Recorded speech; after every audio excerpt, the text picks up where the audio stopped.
Hey, what's up everyone? It's B the Installer. I'm at CES 2023.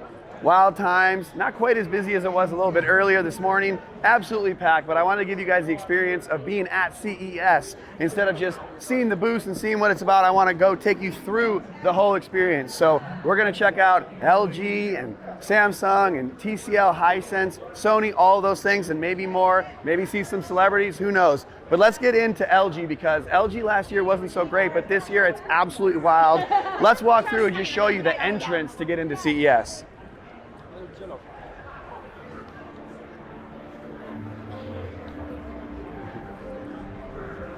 So when I say this was not how it was last year, like no joke. It was wood flooring and some little QR codes to tell you where to go. But this year, this is what we have. I mean, it's nuts. This screen is just ridiculous.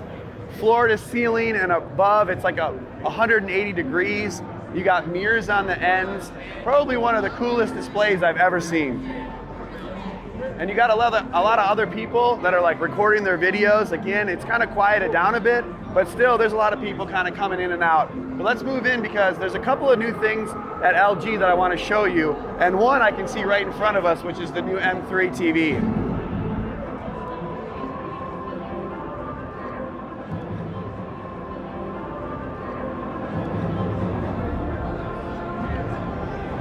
So it's pretty cool in here. There's some lifestyle products and some OLEDs and all this, but over here is the one that I wanted to show you, which is the wireless M3 OLED TV.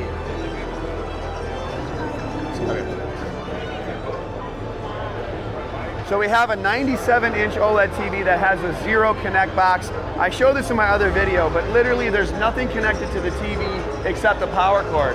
So you have this antenna-based box here that can connect all the HDMI ports to it, 4K 120 where you can connect to the TV with all your HDMIs and stuff in a different area, and it transmits signal 3 times faster than Wi-Fi 6, so that's very fast. There's supposed to be no input lag with regards to gaming at 4K 120, so it's very impressive that they have all this technology. I'm excited to see how it works. Very cool TV. That M3 and also the Z3 over here, the 8K TV, are supposed to be 30% brighter than last year's models, and that M3 being over the G2 because they didn't have an M3 last year, so you know, brighter than the G2, and then the same thing with the Z3 here over the Z2. 30% perceptual brightness increase due to some processing, which I think is pretty cool, and you know, the G3 and other TVs have even more brightness we'll talk about in a second. But I want to show you this over here. This is actually 8 different M3s all laying next to each other. They have the different boxes set around, so it's really cool, and these are going up and down. So this is a really awesome display. And you know, the water's moving, pretty sweet. Wireless transmission, 4K 120 audio and video. I think this is just a remarkable entrance to CES, and literally everybody had to pass it to get in today. And I did want to mention the G3 is an amazing upgrade as well. It's supposed to be 70% brighter than the G2 of last year, the OLED, and that's because they added the MLA or the micro lens array technology, which is supposed to increase brightness. We saw it at the event earlier with LG. It was more of an exclusive event for just some of the people that work with LG on a regular basis. They brought us up to the suite. It was really cool. But we did get a look at it, and I thought it looked remarkable on the wall. One of my favorite TVs. I think it's a great counter to the QD-OLEDs because the G2 was already bright enough, very close, and now the G3 is even brighter. So 70% brighter with software upgrades, with the MLA technology and all that.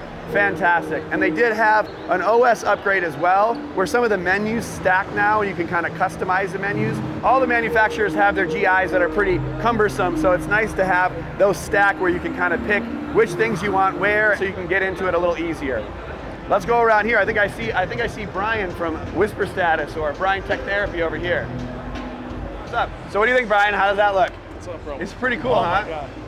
8 of the M3s. It's pretty cool, huh? Awesome. This is his first time at CES, so I'm glad you got to come. Yeah, it's very cool. And we got to see all this stuff at LG's event 2 days ago. We got up into the VIP treatment, so we got to see the M3, the G3, the Z3, which is over there. But I think we should move on in CES a little bit further because it's absolutely nuts right here. So why don't we wander this way toward Hisense? I'm getting a little sensory overload. I'm not sure if you are, because this is what it's like, where there's just people everywhere. And now I'm kind of stuck in the gaming area. We got some X booms over here, which are pretty cool. All LED displays and whatnot, but not really the area I was trying to get to. What do you think? Should we try to get out there? Let's go out this way. Cool. They have the new LG Grams. I know that these are new computers. I'm not a big computer guy, but probably pretty awesome. And now we're here at the USPS, which is, I'm sure, what everyone, I'm just kidding, we're not gonna stop here. But when you get here, there's all kinds of companies everywhere. Obviously, people are standing in line for something right here. It's a free skateboard. They're in line for a free skateboard. That's pretty cool. If I had more time, I'd probably try to get some swag for Jacoby or Aiden. But we gotta get back to some of the other spots. Actually, I think we're going the wrong way. I think Eric and I did this before, right? We went in, but really CES goes the long way. So we gotta make a hard left to get down to Hisense. All right, so now we're going toward the back. And last year Hisense was like right here, but it looks like Canon moved over. I don't know, a lot of movement. I know Canon was over here, Hisense was here, and I filmed some stuff right here, but Hisense is a little bit further in the back there. But as you can see, there's no shortage of consumers or products at CES. Now we're actually back here at Hisense, and I wanted to show you what's on the display here, the main attraction. They actually have a 110-inch mini LED TV here. So that is absolutely awesome. It's got like speakers on the side, it's got a stand. I mean, this thing is wild. It's 8K, and unfortunately, this TV is not available in America. So I know I have a lot of viewers that are not in the US, and this is probably gonna be available in your area, but I have absolutely no idea how much it's gonna cost. Probably a lot, but 110-inch TV, that is the largest TV that I've seen. But I do want to take you over to where some of the ULED TVs are that are going to be available in the US. So let's go over there. All right, so right here we have the U8K. So that is typically the best model for the US. And the U8K, similar to the U8H and the U8G and all these before, it's you know, the best mini LED TV. And actually all three TVs are mini LED this year, the 7, the 6, and the 8. But the 8 has, I think, about 2,000 nits of brightness, and it's a 144 hertz panel, so you can game all the features that you might like. And I think it has double the dimming zones that it had last year. So obviously this is gonna be one of the, you know, best TVs, especially if you're talking like, you know, price point. It's one of those things where it's basically as good as a Samsung, but it's like half the price. So I'm excited to have this. I'll probably have it in the house. I think all of them go up to 85-inch. So let's jump over to the U7K too. And sometimes it's tough to see because you got people just everywhere, but you know, jump up in here. Now I think the only difference is that it's not quite as bright, but it's still mini LED. So last year they only had one mini LED, which was the U8H. Now they have 3 of them. So all of them are mini LED TVs. So that's really good for gaming. Again, it's 144 hertz panel, up to 1500 nits brightness. So I think that's going to be one of those TVs that's even a better deal. You know, if you're in maybe a room that's not needing quite the brightness, that one will be just fine. I thought that the U7H of last year was fantastic. And so this one having, again, twice as many dimming zones as well as having mini LED, awesome.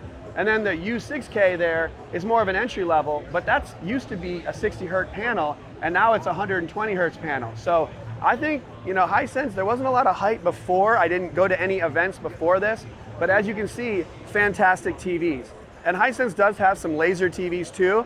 And I've been fortunate enough to have a couple of them in my house. But now this year they're sending out what is the L5H with a new ALR, you know, ambient light rejecting screen. Sorry, I almost forgot the acronym. That's going to be even better than the one that they sent out last year. So they have that in the 100-inch and the 120-inch. And you get it with the L5H and the L9H. And personally, I'm really excited to see the L9H, but this is a 110-inch L5H. Now, I believe that this is a single laser. I may be mistaken, I hope I'm not. And I believe that the L9H is a tri-laser. I hope I'm saying that right too. Obviously, I'm not a super expert on the UST, ultra short throw projectors, but I'm working on it. We're trying to find the L9H, and I believe it's over here, or the L9K. Let's see. Aha, L9H indeed.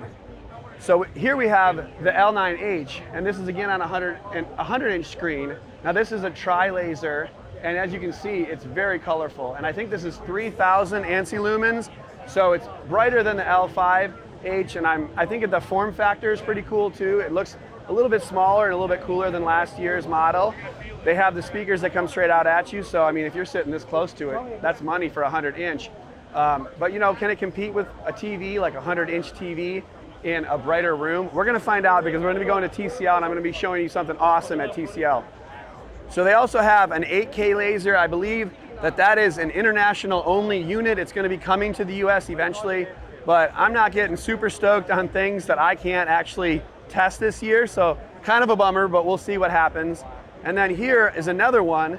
It's kind of like the Samsung frame, but it's only available outside the US, but honestly, it looks very similar to the frame. It has a really cool design, and the bezel around has room for speakers, I believe, on the sides. And this is actually a mini LED. So the Samsung frame has not been mini LED to date. I'm not even sure if it's gonna be this year, but that is a pretty sweet TV. I think a lot of interior decorators would be recommending that TV if it came out in the US, so I'm sure they'll bring it here eventually, because it's not like it's a 110-inch TV that might be harder to ship. Okay, bye-bye 8K 110UX. I'll see you in a couple years. Now we're at TCL, and some of the fun is actually getting into the exhibits, because this thing, again, just absolutely massive. I mean, this is like, I don't know, 3 acres of land, maybe it's like 1 acre. It looks like you could fit about 7 houses in San Diego on this lot here. And we got all the mobile stuff here and some lifestyle products and gaming. But what I wanted to get you to is the TVs, of course, because that's what we do. And I think the crown jewel for TCL in 2023 is this QM8 right here. This is a 98-inch mini LED QLED TV. And so I'm extremely excited about this, because I actually have the 98-inch R754 in the house, and I love it. And it's a very affordable, gigantic TV.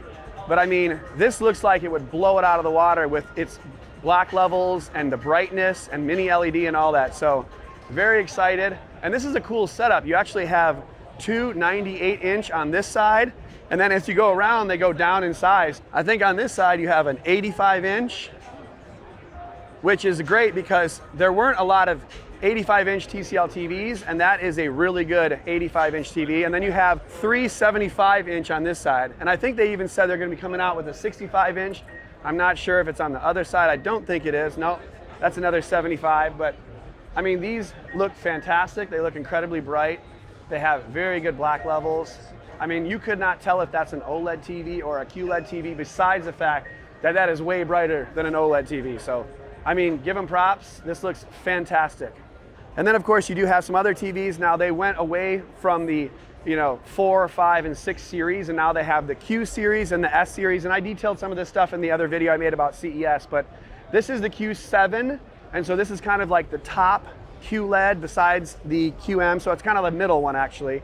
And that is not a mini LED, but it does get 1500, or actually is this the 2000 nits? I can't remember. I think this was 2000 and the Q6 was 1500, or maybe it's 1000 and 1500. I don't think those are quotable from TCL. I don't think it's on this spec sheet, but that's probably what they're gonna be measuring. But I think even though they're not mini LED, they look fantastic, and they've done a lot of things with the dimming zones. They've doubled the dimming zones on both the TVs, and they look fantastic. So, Q for QLED, and I think those are gonna be pretty hot sellers. And then there's the Q6 somewhere. Is that over here? Very thin TVs for not being mini LED. And then on this side, you have the Q6, and I think it's good. I'm gonna be a big fan of this, I'm sure. A lot of people would absolutely love to have this TV in their house. However, I can see a little bit off angle that there's a little bit more blooming with this. It does have, full local ray dimming, and it is still quite bright. And you're not gonna find a Samsung or an LG or a Sony that's gonna give you this performance for the price. There's absolutely no way. So we'll have to test these, of course, and see what we think. But I like these.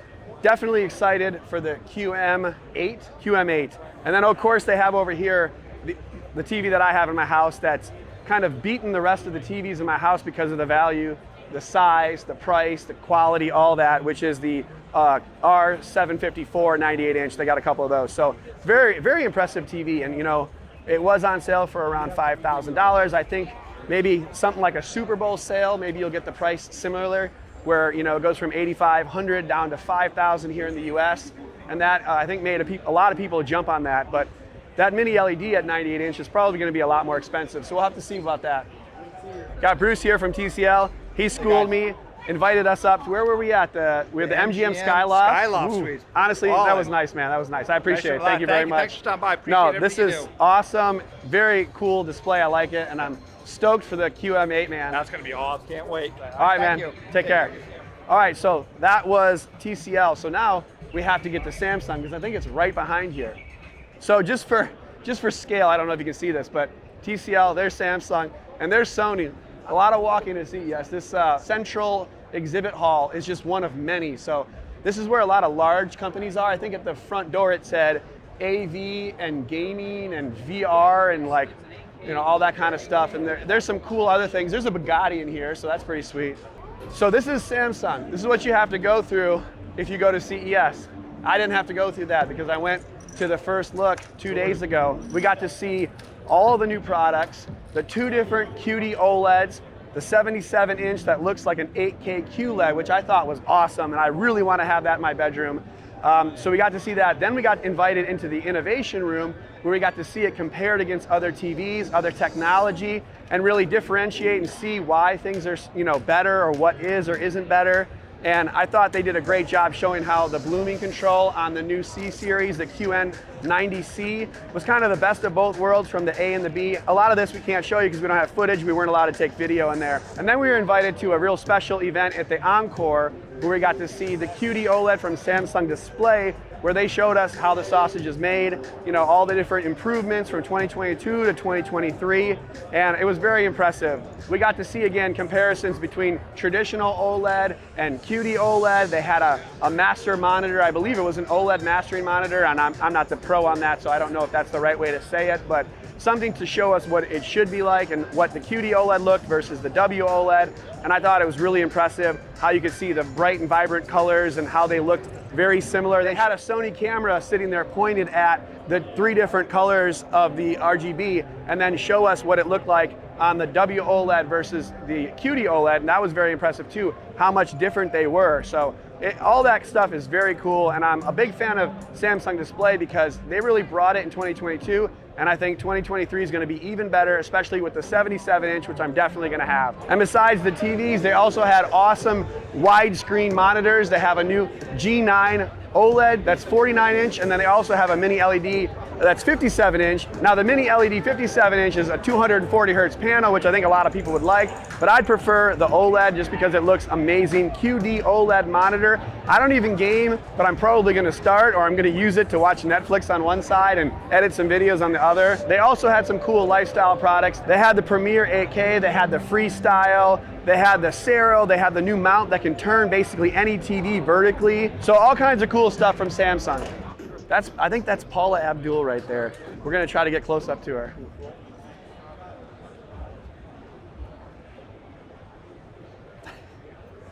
Did you get any video of her? Yeah. All right, so I said we might see celebrities. I mean, Paula Abdul, that's pretty cool, man. Back in the 80s, she was legit, she still is legit, she's awesome. I didn't expect to see someone like Paula Abdul just walking around CES, so that's pretty dope. We also saw Zach from Jerry Rigs Everything. Jerry Rig Everything? Is there an S? Jerry Rig Everything? Super nice guy. He was over by EcoFlow, which I'm hoping to do a video with because I want one of those gigantic battery powered generators where I can just plug in everything. My son has been asking me about being able to connect his heated blanket when we're at football games when it's like super cold, so he can just sit and connect his blanket to it. So that'd be pretty sweet, wouldn't it? So we're gonna walk back to Sony and see what they got back there.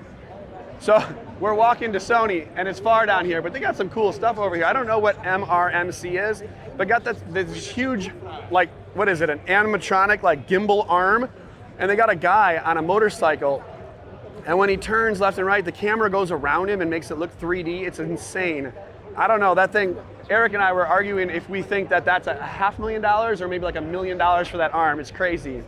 And of course you have Canon, you got Nikon here, and we actually have AWOL, is it AWOL Robotics? I don't know. I mean, they have drones. I know that they have drones at Best Buy, and they've had this drone like hovering all day, and it's got like infrared signature. I don't know what it's doing, but you know, they get better and better. These drones are absolutely nuts.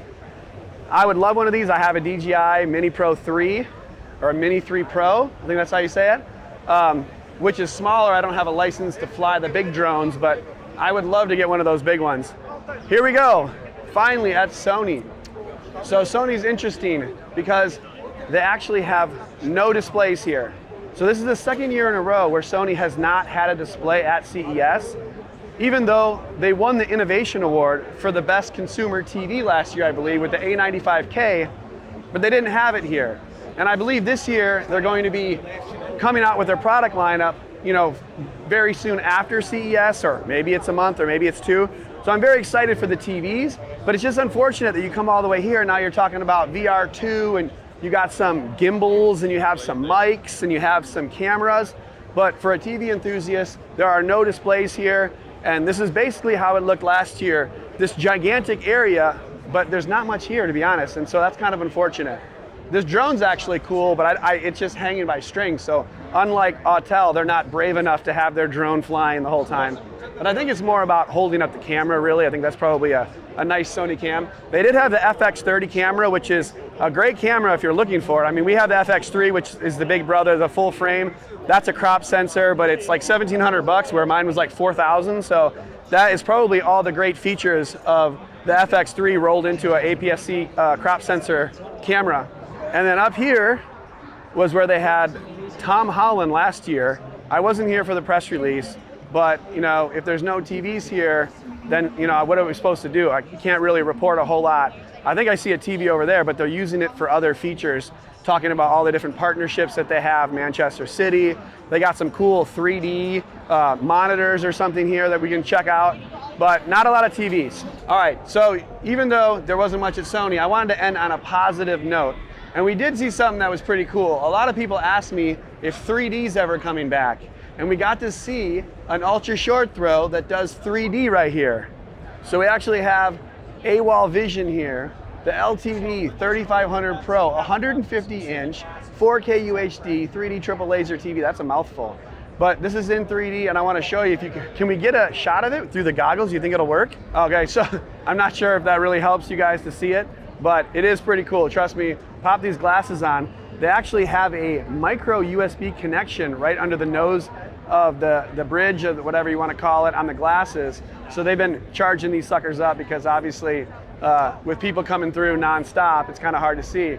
But it's pretty cool because it like jumps out at you. And this is a 150-inch screen and it's like 10 feet away. So when you get that sort of scale, it's pretty awesome. I don't have a lot of experience with AWOL technology, or if I'm even saying it correctly, I hope I am. But you know, it's something to check out, and that's kind of the whole point, is there's just so much stuff here. If you get a wide shot, we haven't even tapped into it. I mean, we just did basically the 5 TV brands, and that took us, you know, I don't know how long this video is gonna be, 15 minutes or 20 minutes, but the sky's the limit. So what do you guys think is the coolest thing that we've shown you? Or do you have any other questions about stuff that you didn't see here? Make sure to let me know in the comments, smash the like button, all that, and we'll see you on the next one.